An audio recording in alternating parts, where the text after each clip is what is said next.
Hey, I'm Kelly Hogan. Welcome back to my Zero Carb Life. So I'm going to give a very short intro. For those that are new here, I have been eating an all meat diet for a really long time, over 15 years.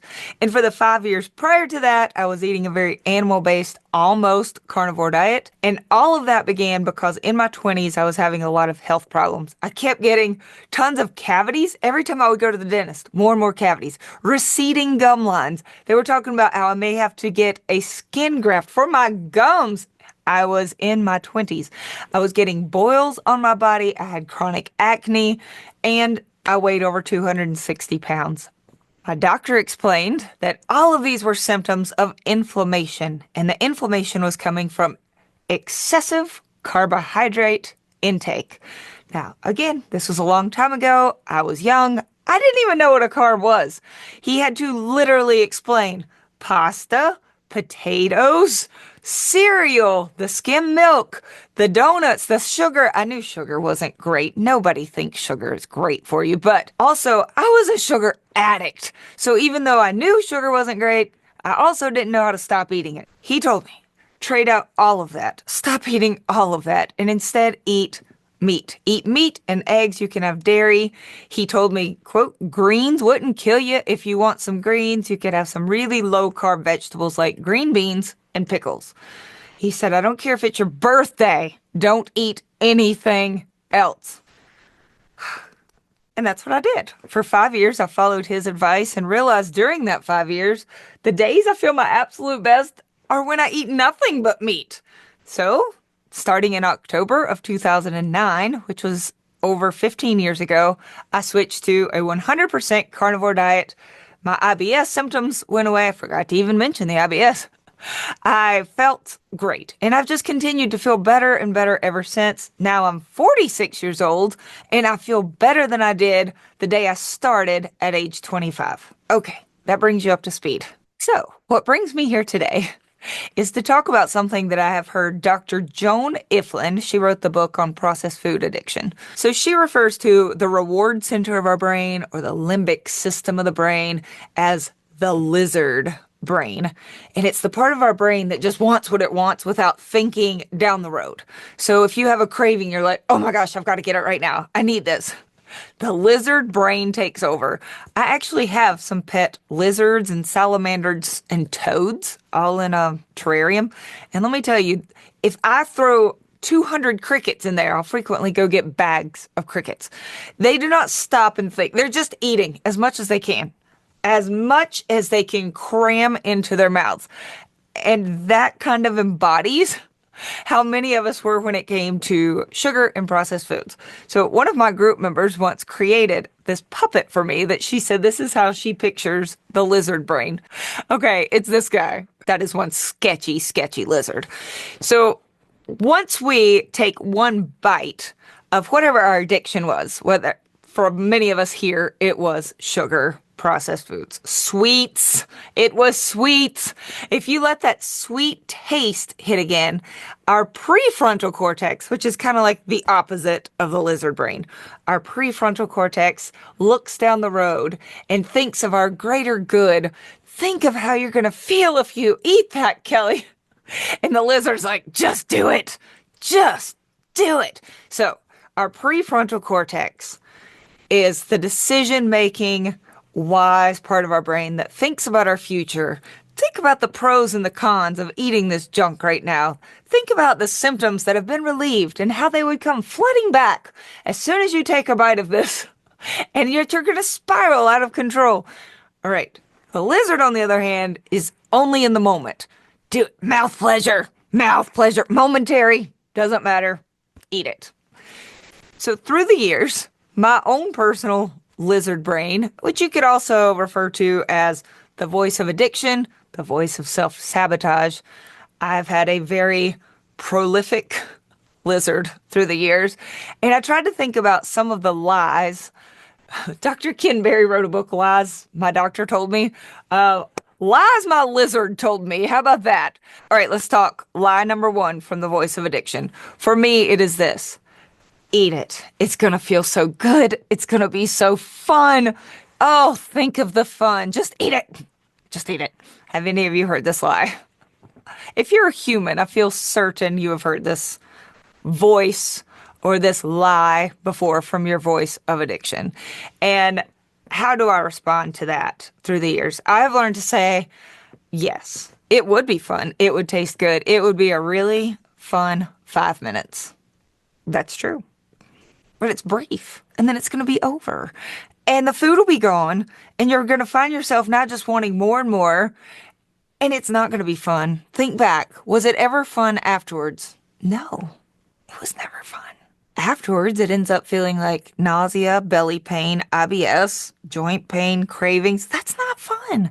It feels disappointing and kind of shameful. Not fun. No.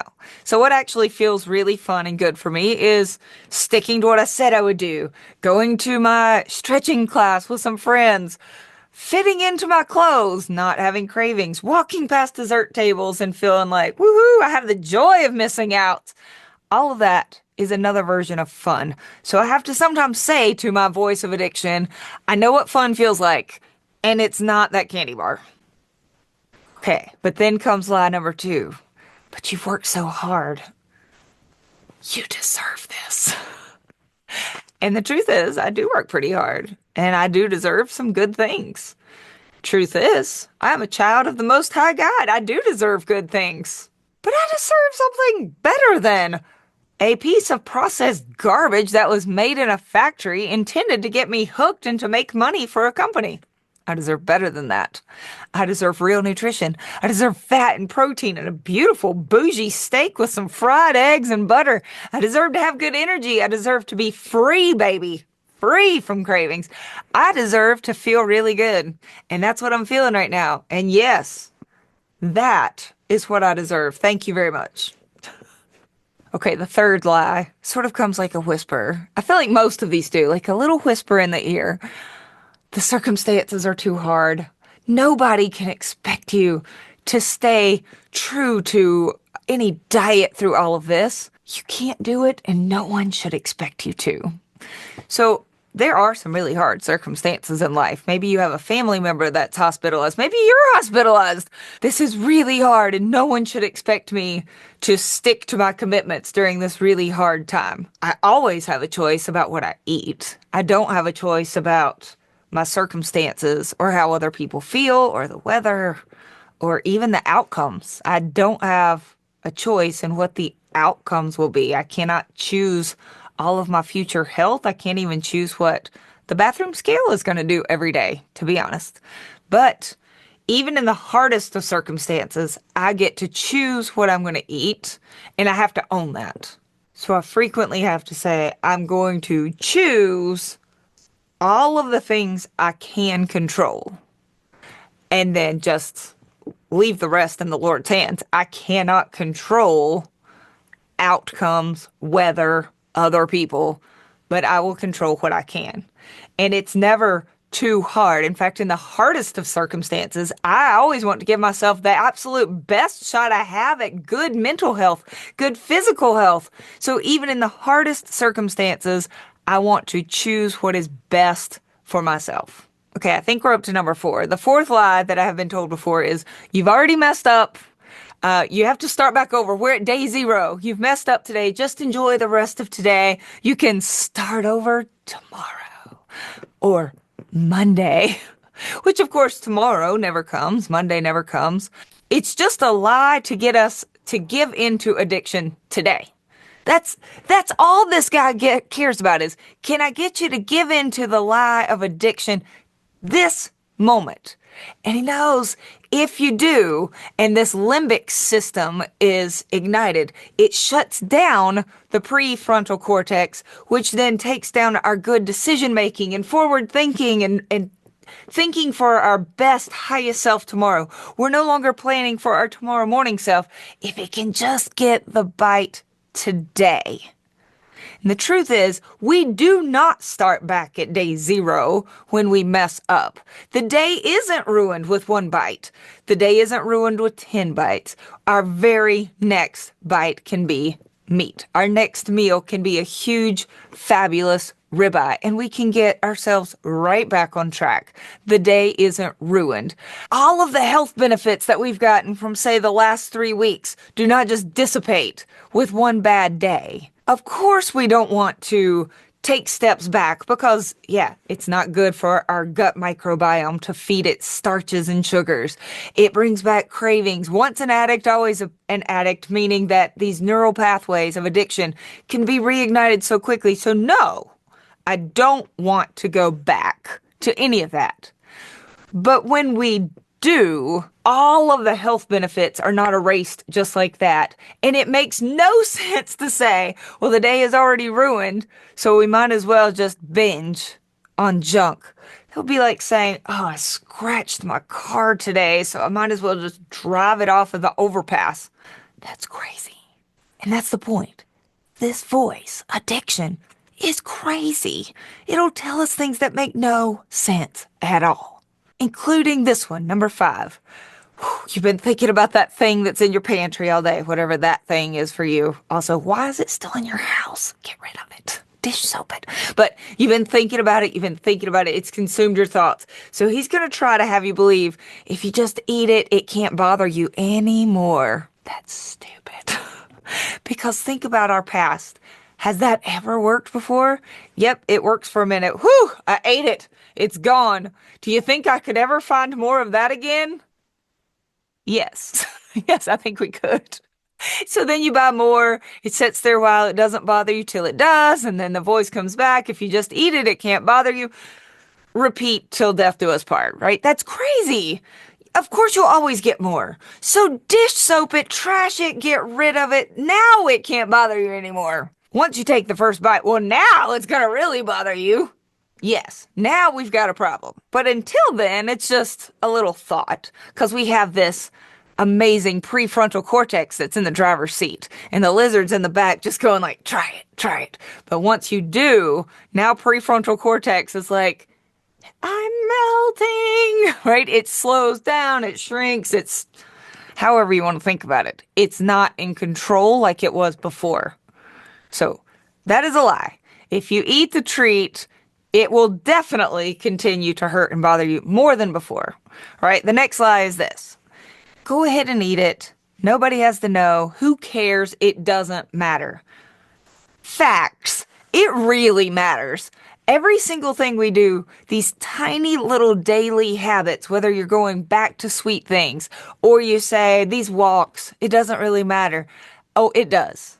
It is the mundane, tiny habits all day long. The bites we take, the walks we make, the sleep we get, whether or not we use our muscles, that over time adds up exponentially to something amazing or not amazing, depending on which little habits we're choosing, right? So constantly say to yourself, it matters. These little things really matter. And even if no one else knows, I know. My future will know. It's going to show. And also, I'm a big fan of, yeah, somebody will know because I have an accountability group. I have teammates. My group members know what I'm doing every day. And I'm an incredibly honest person.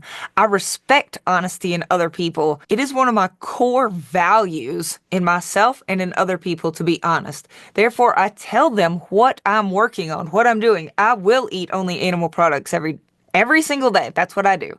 I will take my walks. I get at least 12,000 steps every day. And I tell them, this is what I'll do.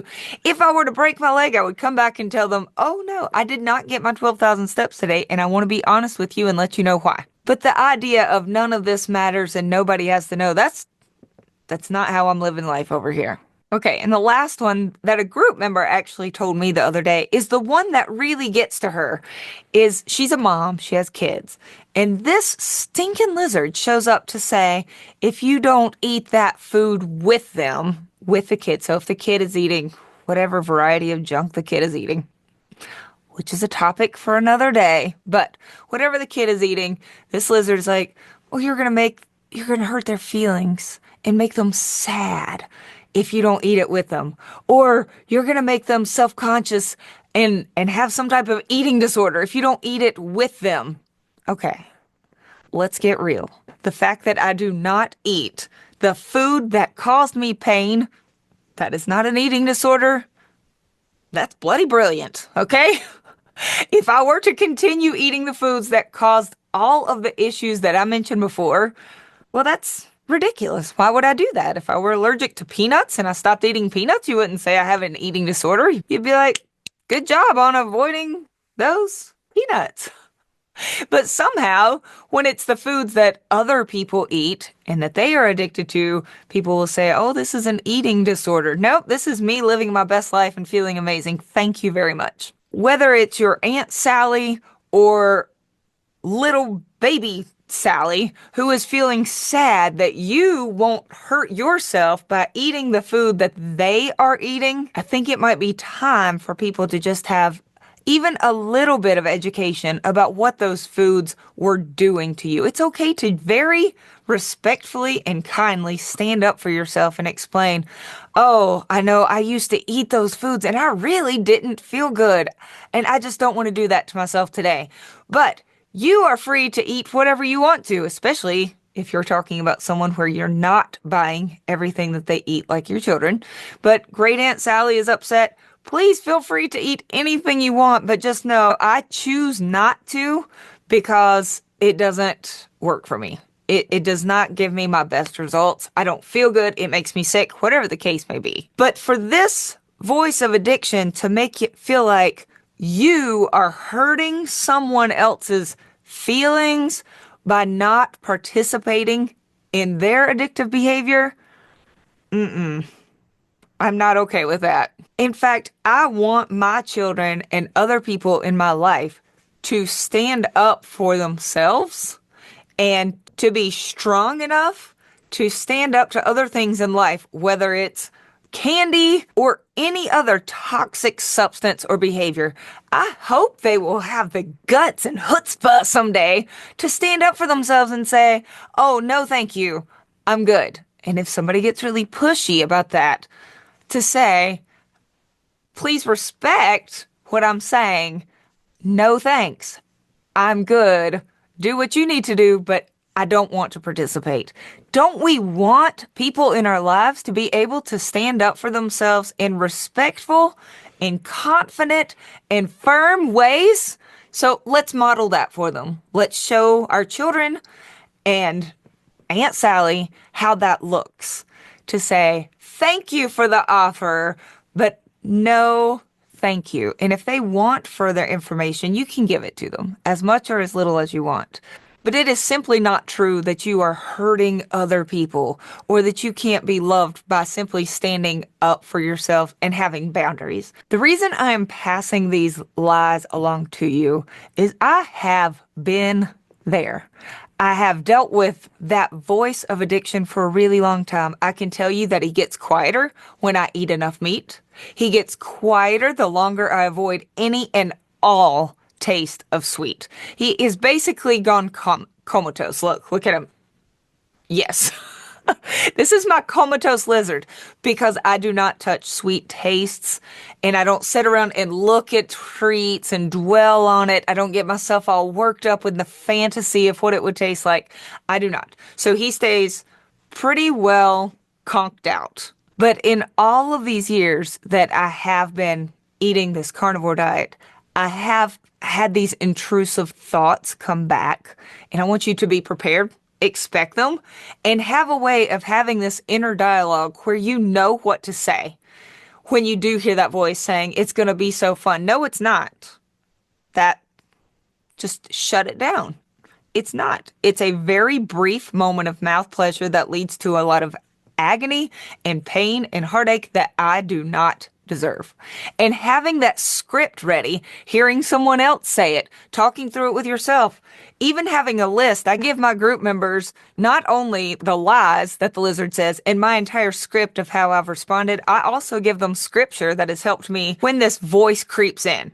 I like to combat it with, yes, my own personal evidence of it was not fun. And yes, I do deserve a treat, but I deserve something much better than you're going to find from Little Debbie. So I write out my own thoughts to share with them. I encourage them to write out their own responses as well. And then I do also include some scripture, which helps me to feel more bold in these choices, including this one. This is from 1 Corinthians. God is faithful. He will not allow you to be tempted beyond what you are able. But with the temptation, he will also provide a way of escape so that you are able to bear it. And I think maybe this is an overall takeaway today. You are able to bear it. You are stronger than you ever thought. This voice can seem very overwhelming, but I'll tell you that even if he's screaming in your ear at first, it gets fainter and fainter until at some point you're like, Lizard has left the building. I'll tell you, I'm sure mine is still there. But like I said, he's just in a very peaceful coma, and I know what to do. Nourish myself with meat and stay away from anything that would trigger him to wake back up. If you are well past cravings and addiction, because let's say you've been carnivore for a while, you have been there and done that, you're over it. You may need further tools. Perhaps you have everything you need now. You are set. If so, that's awesome. If you do need any support, I do offer groups with accountability to one another. I do find that it really does help every single night to come back and say, hey, I stuck to my commitments. I did it. Have a great night. See y'all tomorrow. I do that every day. I share what I eat. I share my movement for the day, and group members are encouraged to do that as well. They don't have to every day, but it keeps us, on the straight and narrow towards our goals. I also have a TDEE calculator, Total Daily Energy Expenditure, which helps people have a really good guide based on their age, size, and activity level of what they should be eating, their macros, their overall calories. Sometimes people just need a little bit more direction than just eat meat when you're hungry, stop when you're full. If that works for you, it's brilliant. But if it doesn't work for you, then you are not alone. There are many people who just need a little bit more details. I have a huge handbook. At this point, it is over 200 pages, but it's clickable. It's not something that I expect people to read cover to cover. It has sections. So if you are struggling with addiction, the things that I talked about today is just one small section of chapter 2. If you wanted to learn about lymphatic massage and castor oil, how to deal with emotional eating and cortisol, it's all clickable, so you just go to the chapters that matter to you. There's an entire chapter about hair loss, a chapter about muscle cramps, a chapter about chronic inflammation. So if you do need more help, I would be very honored to work with you. And if you're willing to say hi in the comments or give this video a thumbs up, a like, a share, it would all be greatly appreciated. I hope you're feeling good, taking care of yourself, and getting rid of that old lizard brain. And I'll see you next Saturday. Bye.